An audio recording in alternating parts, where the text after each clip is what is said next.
there's been a lot of discussion of the lack of capitalization of Fannie and Freddie and the fact they just rely upon the Treasury to survive.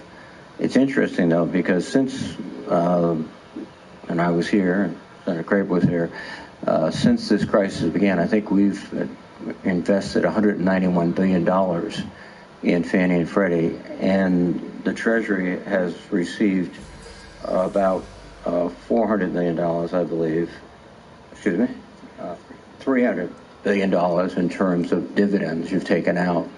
So couldn't you correct this capital discrepancy by just relenting on some of the dividends you're taking out? The taxpayers should be and have been compensated for the risk that they've had historically and the risk they have going forward. So had the taxpayers put the money in the stock market, they would have earned multiples of this. Isn't just about if we took away tomorrow, if we said we got our money back, we'll just rip up our guarantees, these entities couldn't exist. So as long as taxpayers are at risk, we expect the taxpayers to be compensated. But just a final point, isn't your model going forward to allow these individuals, these entities, to keep their capital, basically keep their dividends? Two different things. So from a cash flow and a capital standpoint, yes, our intent is they will keep the cash and will increase their capitalization. What we are negotiating with the director right now is in return for that, we do expect that the taxpayers are compensated. One way may be to increase our liquidated preference, maybe commitment fees, but that's what we're discussing now. Thank you, Mr. Trish. Senator Cortez Masto. Thank you. First of all, let me just thank Chairman and Ranking Member. Affordable housing in this discussion is key. It is something we have been talking about, but it is a major issue that we need to address in this country. In Nevada, it is, outside of the cost of health care, the #1 issue. So I appreciate, gentlemen, you being here. But let me just kind of also introduce you to Nevada, and because some of the discussion is not pertinent to what I'm hearing in the impact in Nevada when it comes to affordable housing. I've had roundtable discussions on this issue for the last 2 years in Nevada in our urban and rural areas. If you don't know anything about Nevada, know of the 17 counties, 15 are rural. And I can tell you right now, rent control is not causing the affordable housing crisis in Nevada. In fact, Nevada does not have any type of laws that mandate type of rent control. And it's my understanding there's actually only 5 states that have rent control. I'd also like to point out that, yes, streamlining state and local permitting and improving local zoning will help, but it will not solve the problem. And it is not the main impact to the affordable housing issue in our state. I can promise you this, around those affordable housing roundtables that I've had, local and state government have been at the table with our private sector, as well as so many other people and some of the folks that work for you as well. So please know that. I am looking for answers, and I think we can come together to address this issue if we work together. But let me start, Secretary Carson, with you. I'm curious, does HUD support the continuation of the Housing Trust Fund? The purpose of the Housing Trust Fund, we certainly support that. You do support it. So you would support keeping the Housing Trust Fund intact the way it is now? I don't know if I wouldn't be happy with some changes to it, but what type of changes would you make? Well, you know, we really want to take a more comprehensive look when it comes to how do we get people into affordable housing situations. That includes everybody in our society, and I'd like, to be able to provide a little more flexibility, not only for the agency but for localities. I'm not sure what that means, but let me ask you this. Right now, the changes you're making, how will it affect the $3 million or more that all states receive every year to address acute housing needs for extremely low-income families? Well, we may have better solutions for extremely low-income people. Do you have those yet? Or is that something you're looking to work with Congress on those solutions? Of course we want to work with Congress on those solutions, but I just want to make it clear that traditionally just throwing money at the problem has not solved it. This has been going on for several decades, and we want to look at some of the more deeper issues that cause their problems and address those. Okay, I absolutely agree that this needs to be addressed, but we've got to have substance. We have to have details, and that's what we're looking for. Yes, Secretary Mnuchin. What I was going to comment on is one thing that's clear today is there is bipartisan support on the issue of affordable housing. There may be differences in views in how we can get there. I just want to be clear in the report. Maybe there should be more money put for affordable housing.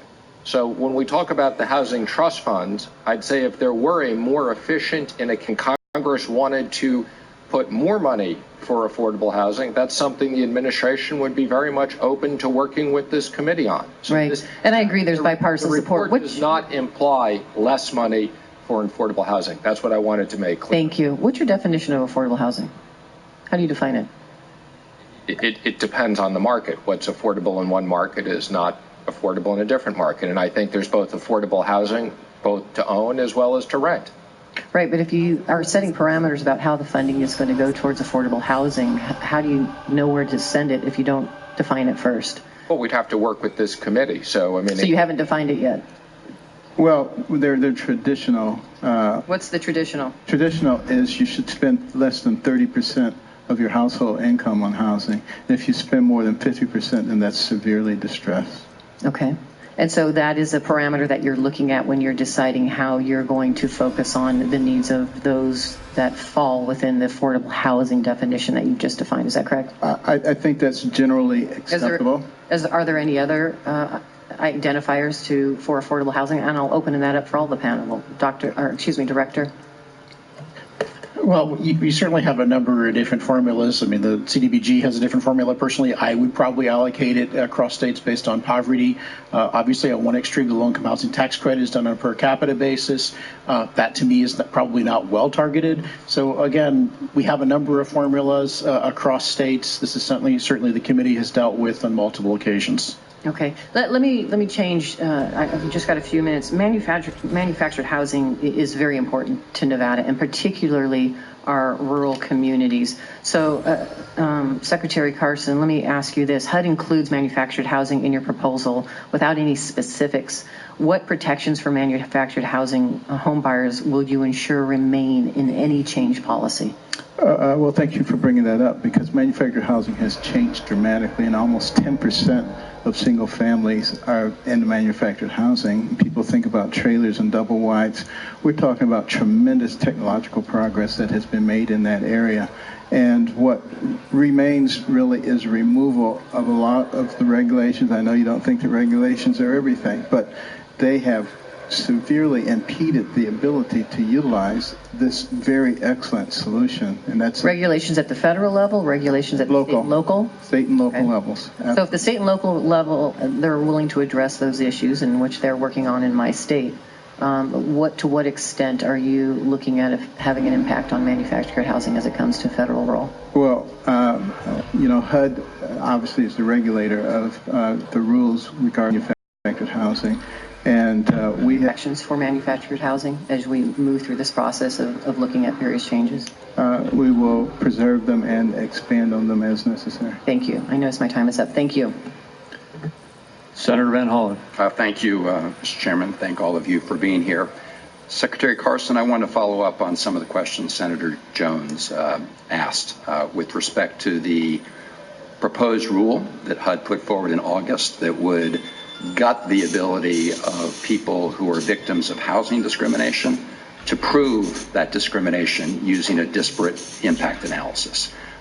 In your response to Senator Jones, you said that the purpose of this rule was, quote, to bring the rule in alignment with the Supreme Court decision, unquote. Is that your testimony? That's correct. So I'm confused, Mr. Secretary, because I have in my hand here an April 2017 filing where you're the defendant in the case. HUD's being sued in the U.S. District Court for the Northern District of Illinois Eastern Division. And the plaintiff is alleging that the existing Rule 213 is not in compliance with the Supreme Court decision. And in this pleading, you took the opposite position. I quote from your own brief here, stating quote, the Supreme Court's holding in inclusive communities is entirely consistent with the rule's reaffirmation of HUD's longstanding interpretation that the FHA authorizes disparate impact claims. Unquote. So which is it, Secretary? We're taking the position in a court filing.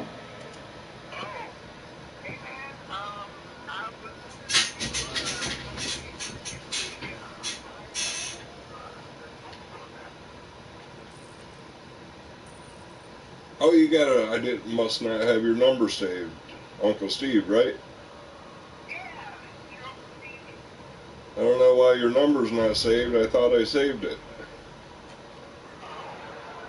Oh, what do you want? Sorry. I can hear you better now.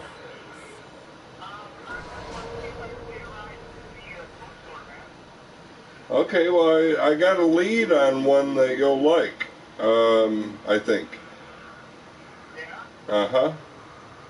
That you can go in without your card, and I'll introduce you to the guy, and it's closer to your place. Better than the sweet. Yeah, better than the sweet leaf, you know?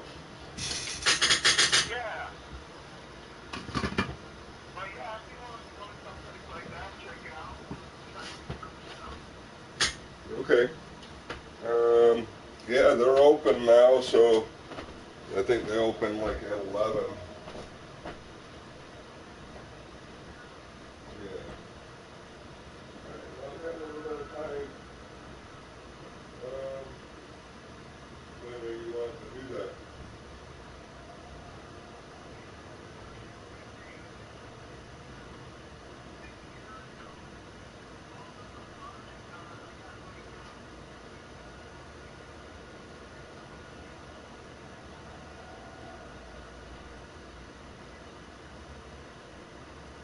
Yeah, that's cool.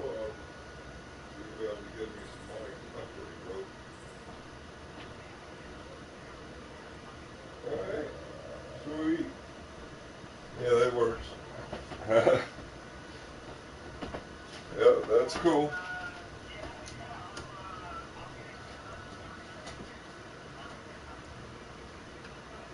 Alright. What do you need, about 20 minutes or something?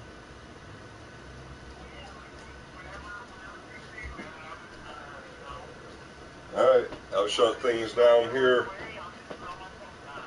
Okay, yeah, go ahead and get ready. Yep, bye.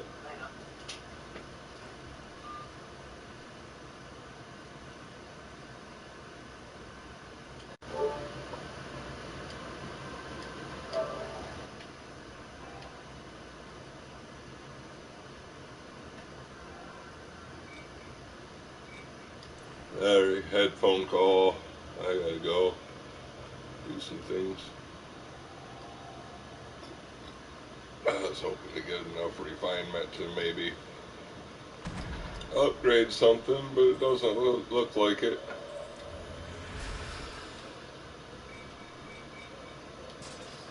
Trying to upgrade my belt, but I don't have the other enchantments anyway. Yeah, that ain't gonna do it. 5,000 more.